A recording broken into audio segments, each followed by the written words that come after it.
सो ये जो current affairs है,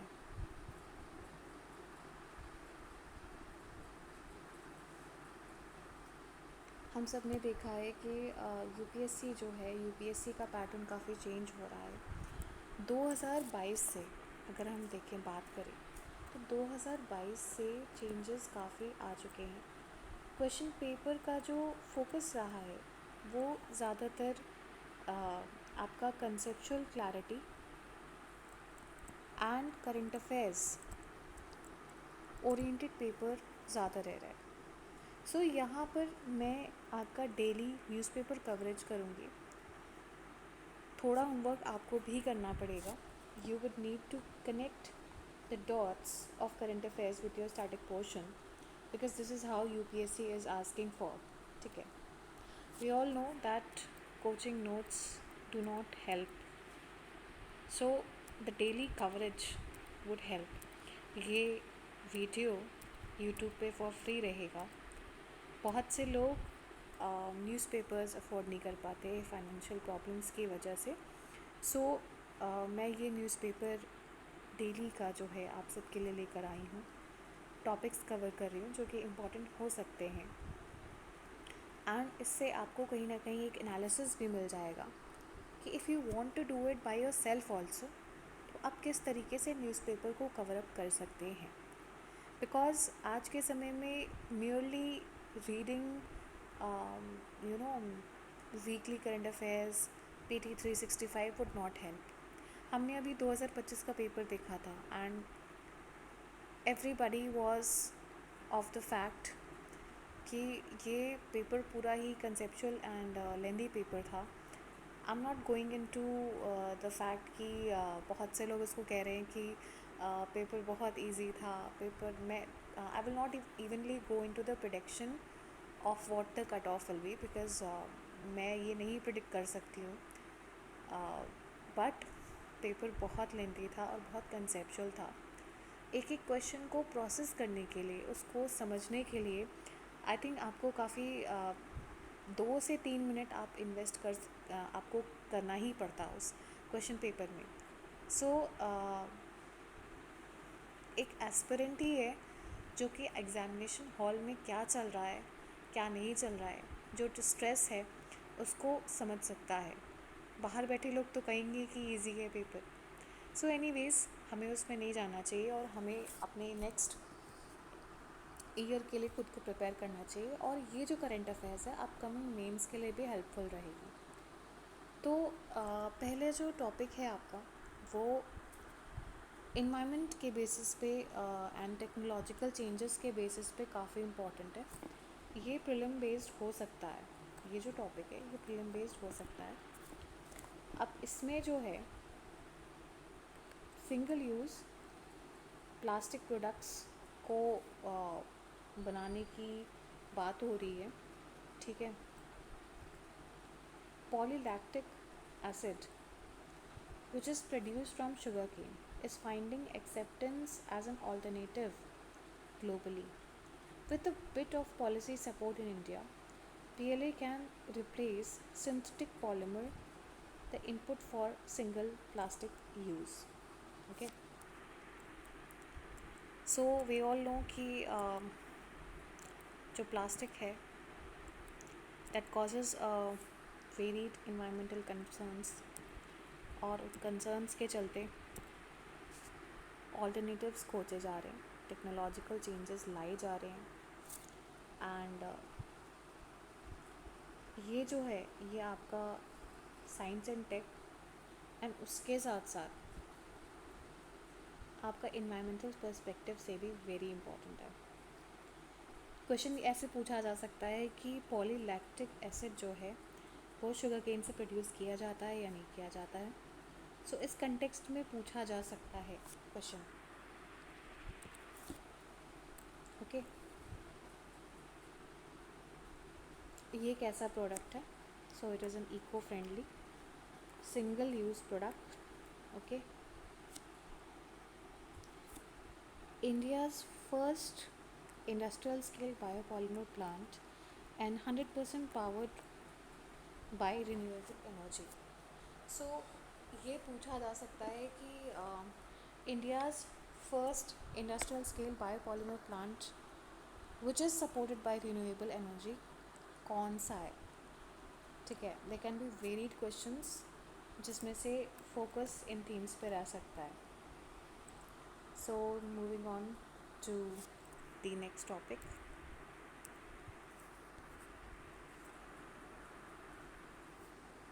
दैट इज़ माउंट कंचनजंगा।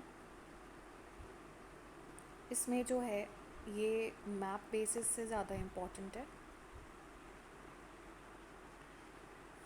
बाकी इसमें ज़्यादा कुछ इम्पोर्टेंट नहीं है, बट आप चाहें तो ये स्क्रीन पे है, आप इसमें से कुछ जो हाईलाइटेड पॉइंट्स हैं उन्हें कॉपी कर सकते हैं। कंचनजंगा, इसमें एक चीज़ जो ध्यान देने वाली है कि जो माउंटेनियर्स हैं और एडवेंचर स्पोर्ट्स है जो वहाँ पर कंडक्ट किए जाते हैं कंचनजंगा में, since it is considered as you know religiously important peak, ठीक है, कल्चरल एस्पेक्ट से इसको बहुत इम्पोर्टेंट माना जाता है, तो इसे वायलेशन देखा जा रहा है। वहाँ के लोग जो हैं, वहाँ के जो सीएम हैं, इसे वायलेशन देख रहे हैं रिलीजियस नॉर्म्स के लिए। ठीक है, अब हम आते हैं नेक्स्ट पॉइंट पे। Om Birla nominates 3 Lok Sabha members to press council. So ये क्वेश्चन आ सकता है कि प्रेस काउंसिल के मेंबर्स को कौन नॉमिनेट करता है। Is it the Lok Sabha speaker और is it the Rajya Sabha speaker. इसमें ये पूछा जा सकता है कि प्रेस काउंसिल क्या है, क्वाजी जुडिशियल बॉडी है। ठीक है, क्या काम है, it oversees the printing of the media. इसमें कितने मेंबर्स हैं, 28 मेंबर्स हैं। ठीक है, which represent journalist, newspaper management, parliament and fields like education, law and literature. So ये फील्ड्स भी इम्पॉर्टेंट हैं, आप इनको एक बार नोट डाउन कर लीजिएगा, ये पॉलिटी के पर्सपेक्टिव से इम्पॉर्टेंट है। Now we come here to ritualistic hunting, जिसे शिकारी उत्सव भी कहा जाता है। शिकारी उत्सव बेसिकली है क्या? ये एक ट्रेडिशनल सेलिब्रेशन है बंगाल में, जैसा कि हम मैप देख रहे हैं यहाँ पर। This is a traditional celebration of the tribes जो कि जंगलों में शिकार करती हैं। So that is why it is known as Shikari Utsav. ठीक है, अब इसका ना कल्चरल एस्पेक्ट भी इम्पॉर्टेंट है। ठीक है, कल्चरली भी इसे इम्पॉर्टेंट समझ सकते हैं। ये पीसीएस के एग्ज़ाम में भी पूछा जा सकता है। ओके, सो इसे culturally they can consider it important. ठीक है, तो West Bengal joint forest management committee,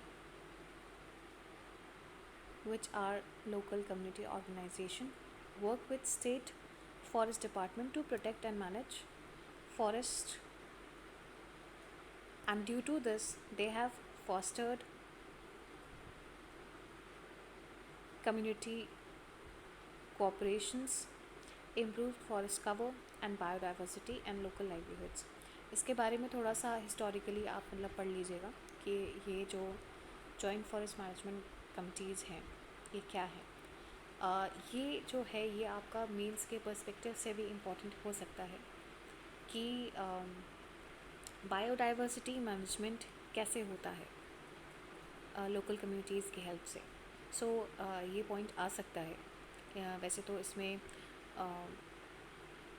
prelims के बेसिस पे इतना कोई इम्पोर्टेंस नहीं है इसकी, बट आप इस पे अपना व्यूज़ दे सकते हैं कि क्या ये जो कल्चरल हंटिंग होती है ये सही है या नहीं है, इसको प्रोटेक्ट करने के लिए वे फॉरवर्ड क्या होना चाहिए। सो ये सब इसमें दिया हुआ है। Okay, so let's proceed. Southwest Bengal continues to face significant challenges to wildlife protection. One of these challenges is ritualistic hunting. Sikari Utsav is a regional festival that celebrates the hunting tradition. अब main problem क्या हो रही है कि ये मार्च से मई के महीने में होता है, जो कि ड्राई सीज़न होता है. ठीक है, अब ड्राई सीज़न है तो फॉरेस्ट फायर्स भी कॉमन होंगी. ठीक है, तो मेजर प्रॉब्लम जो है वो फॉरेस्ट फायर्स भी हैं इस दौरान जो लगती हैं. ओके, सो कौन कौन से डिस्ट्रिक्ट्स कवर्ड हैं. बेसिकली ये जो साउथ बंगाल का जो रीजन है, यहाँ पर आपका Jharkhand, Paschim Medinipur, I am sorry for my pronunciation अगर कुछ गलती हो जाए तो, Bankura, Purulia and Birbhum. The festivals also coincide with the peak period of forest fires. As I said कि forest fires भी काफ़ी यहाँ पर common होती हैं. ठीक है, that cause further damage to the environment. The forests of southwest Bengal are vast, open and easily accessible, and human settlements are also found there. So इस वजह से वहाँ पर जो है काफ़ी प्रॉब्लम्स हैं जो कि इन्वायरमेंटल डिग्रेडेशंस की ओर लीड करती हैं, और उनको प्रिजर्व करना, प्रोटेक्ट करना वहाँ पर स्पीशीज़ को बहुत इम्पॉर्टेंट है. अब प्रॉब्लम क्या है फॉरेस्ट के साथ कि they have a limited man power. Yes, they have a limited manpower. It finds it increasingly very difficult to guard such a vast and interconnected ecosystem. So, during the Sikari Utsav, these forest officers they get very overwhelmed and by the sheer number of hunters during the Sikari Utsav. ठीक है,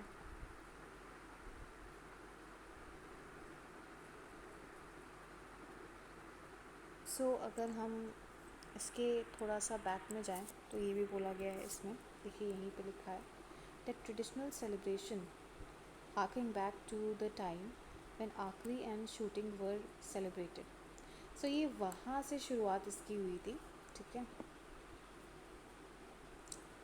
ये थोड़ा सा prelims perspective से important हो सकता है कि शिकारी उत्सव जो है इसकी बैकिंग कहाँ है, कल्चरल बैकिंग क्या है. तो आप सोचो कि ये तो हंटिंग है, तो हंटिंग से रिलेटेड कहाँ आर्करी एंड शूटिंग से रिलेटेड हो जाएगा. So you need to connect these dots. While it is crucial to respect the tradition also, there is equally an urgent need for awareness and change. So अब ये जो है ना, ये way forward है, और ये if you are going to be a DM, how are you going to handle such situations? Okay, or evenly as an IFOS officer. The current trajectory of environmental degradation fueled by human activities could lead to the extinction of many species, making them only visible in photographs or books, but not in the wild. So, this is very obvious कि अगर hunting होगी तो काफ़ी species का extinction भी होगा. So, way forward में है कि there is a need for cooperation between local communities, government authorities, environmental organizations and other stakeholders, which is needed to happen, which is needed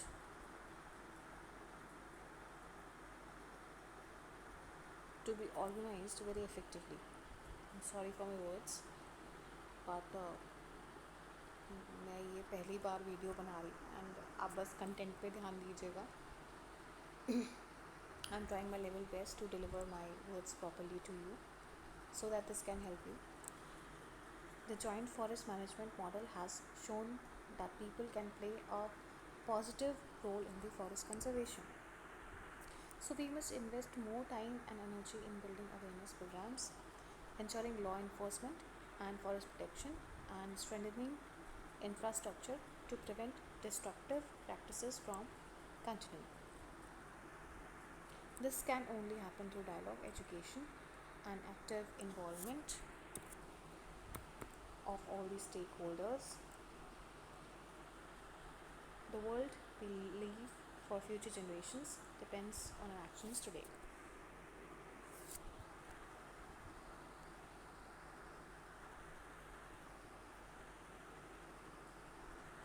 सी ये जो एडिटोरियल टॉपिक है इसमें कुछ जो इंडियाज़ न्यू अर्बन वरी है, राइजिंग ओवर न्यूट्रिशन, इसमें बहुत important तो नहीं है, बट यस ये जो हाईलाइटेड पार्ट्स हैं इनको मैं थोड़ा सा आपको समझा दूँ कि there is an article which is printed in the Nature under the topic the prevalence of metabolic dysfunction associated fatty liver disease, which is very prominent among the IT employees and is very alarming. It states that 84%, yani 84% participants had a fatty liver, indicating MAFLD, and 71% were obese. Okay, these stacking statistics underscores a larger and more insidious public. So urban Indian crisis में क्या बताया गया है, that India is grappling paradoxically nutritional landscape, while undernutrition remains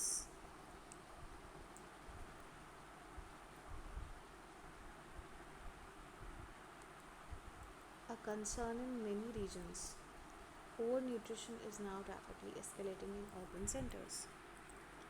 तो ये जो बात कर रहे हैं ये ऐसे के पर्सपेक्टिव से या अपने व्यूज़ रिप्रेजेंट करने के पर्सपेक्टिव से ये इम्पोर्टेंट हो सकता है. Okay, so this is also very important. ये मेंस में पूछ सकते हैं. वैसे तो प्रीलिम्स बेस्ड ये नहीं है, बट ये मेंस में पूछ सकते हैं. अंडर न्यूट्रिशन, ओवर न्यूट्रिशन, ये जो वर्ड्स आ रहे हैं, अंडर न्यूट्रिशन, ओवर न्यूट्रिशन, ये काफ़ी इम्पोर्टेंट हैं. Okay, so the trend is particularly evident in metropolitan IT corridors where professionals are unwittingly becoming the face of a silent metabolic crisis. India's double burden of malnutrition, rampant undernutrition. So this can be in essay also कि India's double burden of malnutrition, rampant undernutrition. To comment on this, so अगर आप ये पढ़ लेंगे, coexisting with the overnutrition is reflected in its low ranking on the global hunger index. So if you read this, you can represent your views on this. Okay, this can be helpful for your essays, क्योंकि UPSC तो ऐसे ही topics उठाता है और इसी तरीके से guide करता है. Moreover for essays I would say आप प्रीवियस ईयर क्वेश्चंस पे जाइए और वो क्वेश्चंस आप सॉल्व करिए, तो आपके लिए काफ़ी ज़्यादा हेल्पफुल रहेगा थिंकिंग में. Now we come to energy and efficiency. This is a very important topic because recent में जो है एनर्जी कंजर्वेशन पे काफ़ी बात चल रही है. तो एनर्जी एंड एफिशिएंसी जो ये टॉपिक आया है ये बहुत इम्पोर्टेंट है, और यहाँ पर बात हो रही एनर्जी कंजम्पशन के रिडक्शन से रिलेटेड. सो द टॉपिक सब हेडिंग जो है वो यही कह ही रही है, India must reduce it's power consumption by increasing efficiency. इसका मतलब क्या है कि एफिशिएंसी बढ़ जाए लेकिन कंजम्पशन इंक्रीज हो जाए. Means efficiency to produce the power should increase, और जो कंजम्पशन है वो कहीं ना कहीं रिड्यूस हो जाए। तो उसके बारे में ये बात हुई है that despite robust growth in electricity generation over the past 2 decades, with rapid additions of renewable energy in the past 5 years, India has been unable to meet its peak power demand, with the deficit widening from 0.69% in financial year 20 to about 5% in financial year 24. सो यहाँ पर जो बात हो रही है ये power demand increment की हुई है कि अगर पावर डिमांड बढ़ी है तो इंडिया ने डेफिसिट फेस किया है, ठीक है, जो कि 5% का है फाइनेंशियल ईयर 2024 में, ठीक है। This reveals constraints in the supply of power. New power production is time consuming, especially if fossil fuel is based, even as India attempts to integrate renewable power into power grid. The focus on enhancing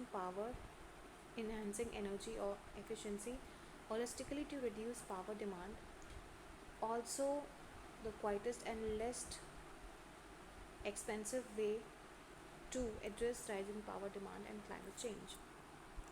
अब यहाँ पर importance जो hold करता है वो उजाला scheme है।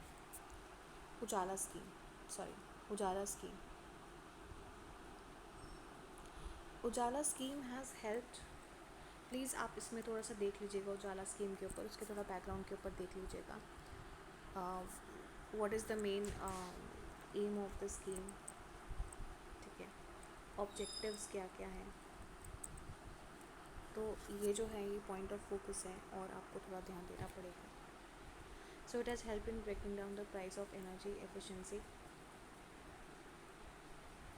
in the light emitting diode LED bulbs from about rupees 500 a decade ago to rupees 70. The scheme succeeded as another public energy efficiency measures was baked into the initiative. The Street Lighting National Program, which led to the installation of over 1.34 crores LED lamps. Now this scheme is also very important क्योंकि ये films based है, ये पूछ सकते हैं इसमें। See I am not predicting the questions, but मैं आपको एक वे दिखा रही हूँ कि आपको किस तरीके से मैनेज करना है। सो स्ट्रीट लाइटनिंग नेशनल प्रोग्राम जो है उस पर 1.34 करोड़ LED लैम्प्स इस्टेब्लिश हुए हैं across the urban local bodies, okay, and gram panchayats, reducing the peak demand.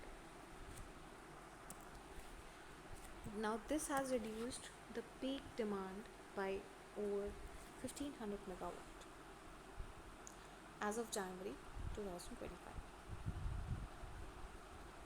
The government has also distributed 37 crore LED bulbs and enabled the sale of about 407 crore more.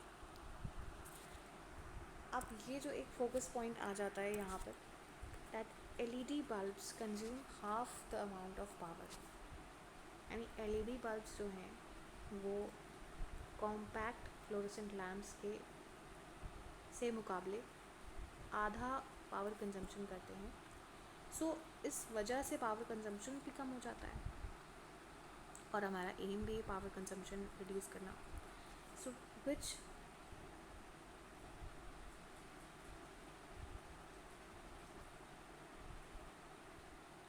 while incandescent light bulbs require 9 times the power that LED consumes.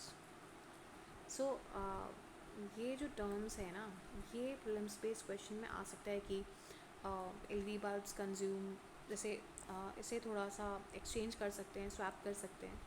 सो आपको इसको थोड़ा ध्यान देना पड़ेगा कि ये जो terms हैं इस पर ध्यान दें। Translating into considerable cost savings for Indian homes, but estimates also suggest that Ujjwala scheme alone has helped India save over $10 billion and avoided building over 9500 9500 megawatt of new generation capacity, which is equivalent to 19 new coal-based 500 megawatt power plants. अब उसमें steps क्या लिए India ने, enactment जो है energy conservation act का, ठीक है,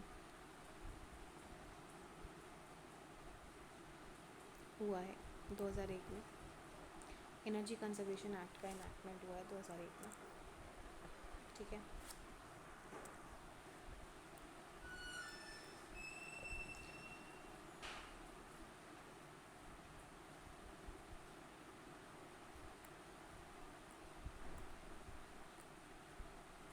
so this is important. Now ये फैक्ट नोट करने वाला है कि India is today the third largest power consumer globally after China and United States. Moreover, 70% of its energy output continues to be from coal, and India has plans to add another 90 gigawatt of coal-based capacity by 2032. Yes. अब ये जो है silver jubilee of a strategic partnership, this is important by the पर्सपेक्ट of international relations, okay. और इसमें कुछ military exchanges के बारे में भी बात किया गया है।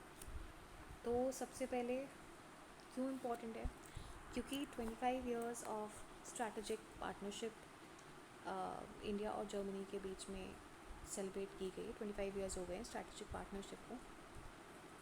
The Germany's focus on India strategy outlines our vision for the future of bilateral partnership.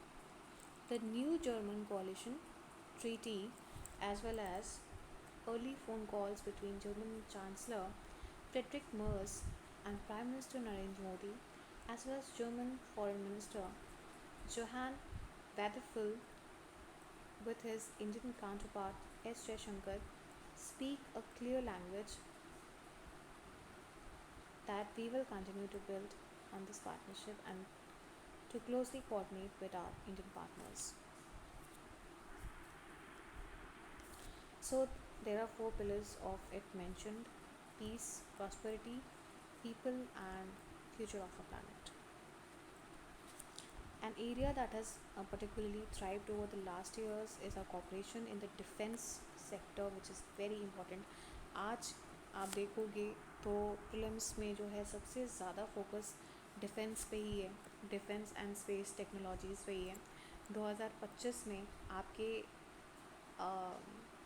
Aircrafts के ऊपर पूछ लिया था, हेलीकॉप्टर डिवाइसेस के ऊपर पूछ लिया था, एंड स्पेस पे बहुत ज़्यादा फोकस है। सो ये जो क्राइटेरियाज़ हैं ये फोकस करने वाले हैं, ठीक है।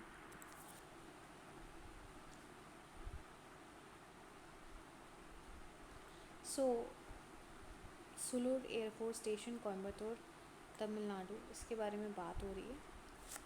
अब ये जो है ना, यहाँ पर आप देखोगे तारंग शक्ति exercise,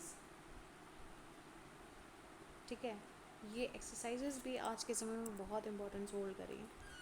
this was a air force related exercise, ठीक है, ये इम्पोर्टेंट है। ये पूछ सकता है, ये जो आजकल 3 कॉलम वाला जो आपका चला है कंसेप्ट, उसमें पूछ सकता है कि they can give you the name of the exercise, Tarang शक्ति exercise. They can give you the name of the exercise, between which countries, ठीक है, and this is the first, this is the second, and this is the third column. Third column में पूछ सकते हैं कि air force की है, navy की है, या आर्मी एक्सरसाइज है, तो इसके बारे में पूछा जा सकता है, ओके। सो ये जो चीज़ें हैं ये ध्यान देने वाली है। तारंग शक्ति एक्सरसाइज के बारे में हम बात कर रहे थे।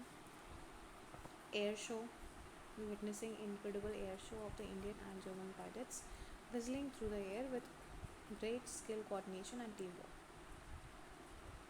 And port calls by the German Navy anchor the Indo-Pacific in the German geostrategic mental map. Now prosperity means more than just economic growth. In more comprehensive sense, it allows our people to flourish, to find meaningful jobs, and to provide their families with the means for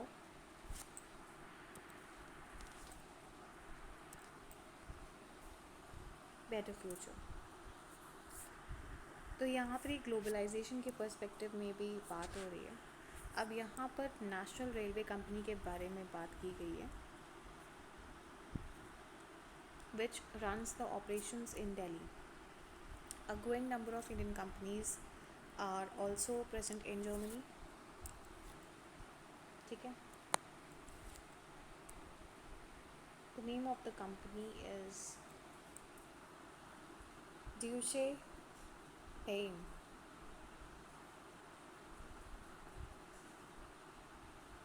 Increasingly integrated into high-tech supply lines. So यहाँ पर technological changes की भी बात हो रही है, क्योंकि ये कहीं ना कहीं पूछा जा सकता है, फिल्म्स के पर्सपेक्टिव से इम्पोर्टेंट हो सकता है. And this could be just a beginning as a free trade agreement between India and European Union. European Union is the major focus and USA.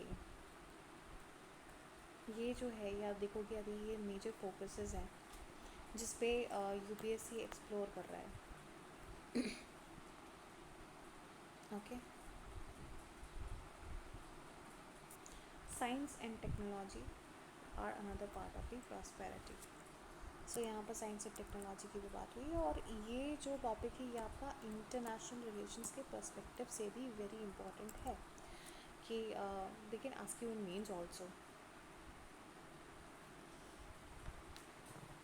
अब हम आते हैं मेन पॉइंट जो कि ग्रीन डेवलपमेंट है, जो कि इन्वायरमेंट रिलेटेड है. Our partnership on the challenges and future of our planet is one of the most important one. Planet Earth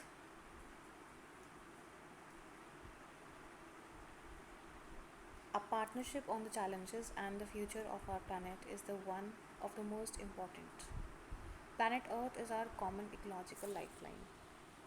So Germany is committed in 2022. Germany committed 10 billion euro in preferential loans and grants for India over a span of 10 years. This is what we call as Indo-German Green and Sustainable Development Partnership. Please आप इस topic के ऊपर थोड़ा research मारिएगा. What is it? ये mains के perspective से बहुत इम्पोर्टेंट हो सकता है. And you can write it as an example also in your answer writing. I visited renewable energy projects in Gujarat whose scale and ambition are just astonishing. The solar panels and the windmills in all directions. The rotor blades of the wind turbines are partly produced by German company with our technology. So ये कुछ points हैं जो कि focus करने वाले हैं, and थोड़ा homework तो आपको भी करना पड़ेगा. इस पॉइंट में बहुत ज़्यादा इम्पोर्टेंस नहीं है, बट टेररिज्म जो है ये मेंस के लिए एक नेशनल सिक्योरिटी के पर्सपेक्टिव से इम्पोर्टेंट हो सकता है. ठीक है, तो आप इसको देख लीजिएगा. Coming to the next point. अब ये जो है ना, ये डोमिसाइल की बात हो रही है. So this topic is related to citizenship.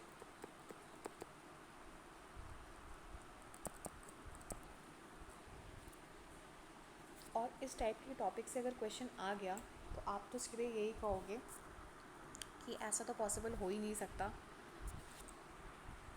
But ऐसा पॉसिबल हो सकता है. लेट्स रीड क्या पॉसिबल हो सकता है. सो union government is considering a new policy which is under which the citizens who had a continuous 15-year stay in the region in the beginning of 2019 will be considered as domiciles according to the consensus reached at a high-powered committee. Okay.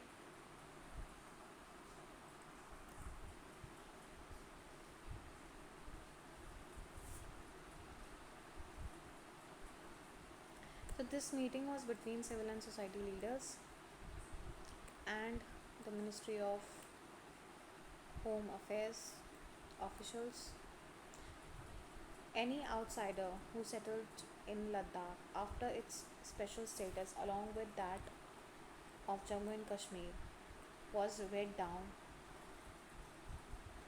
Was read down means जब 370 was read down means उसको struck किया गया था. Struck किया गया था, repeal किया गया था, कुछ भी कह सकते हो. Will be considered a domicile only after 2034. ये provision था. Now the definition is important to decide the eligibility to apply for 5% gazetted government vacancies. As many citizens feared people from other parts of the country would take away the jobs of the locals. ठीक है.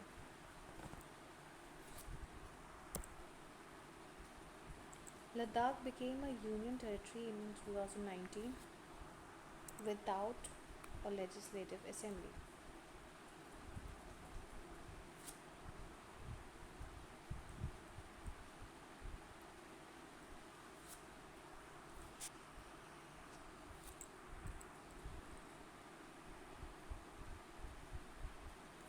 So after a year later of Article 370 getting struck down, the region comprising the Buddhist dominated Leh and Muslim dominated Kargil district erupted in protest with civil society leaders pressing for constitutional safeguards such as statehood for Ladakh.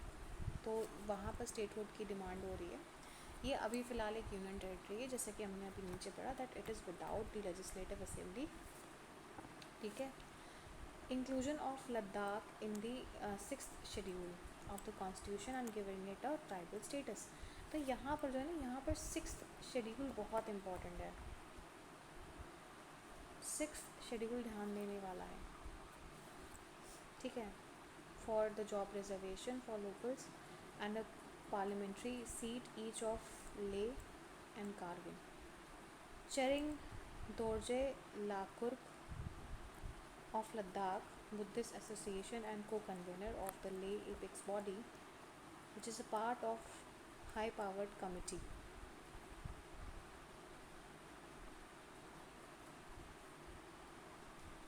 Okay, so it is a big achievement for them. So that because the committee notified their efforts, they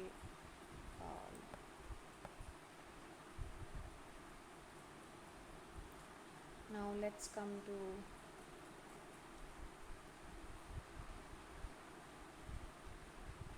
the next topic. Creating chaos may lead to the removal from House panel hearings speaker. ये Delhi assembly की बात हो रही है, जहाँ पर chairman of public accounts committee ने accuse किया है आम आदमी पार्टी के मेंबर्स को कि of disrupting a committee meeting where CAG's reports पर अंडर डिस्कशन. तो यहाँ पर CAG इम्पॉर्टेंट है, पब्लिक अकाउंट्स कमेटी इम्पॉर्टेंट है कि वो कौन से रिपोर्ट्स कंसिडर करती है, उसके फंक्शंस क्या क्या हैं. ठीक है. उसको उसके चेयरपर्सन कौन है, मेंबर्स क्या हैं, कॉम्पोजिशन, बेसिकली कॉम्पोजिशन की बात हो रही है. कॉम्पोजिशन की बात हो रही है. ठीक है. तो ये कुछ चीज़ें हैं जो कि आपको ध्यान देनी पड़ेंगी.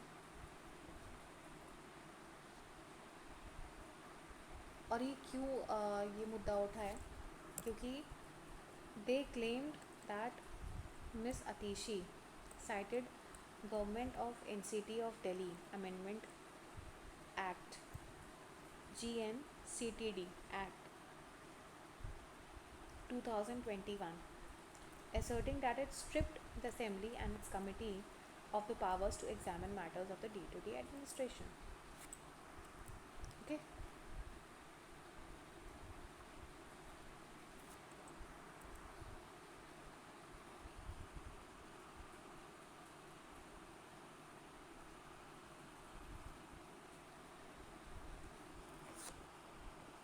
अब यहाँ पर जो बात आ जाती, ये जो टॉपिक है, नेक्स्ट टॉपिक है, ये इम्पॉर्टेंट इसलिए है क्योंकि रिसेंट में कुकी एंड मेती ट्राइब्स के बीच में स्ट्रगल चल रहा है, ठीक है। वो क्यों चल रहा है? क्योंकि मेती ट्राइब्स,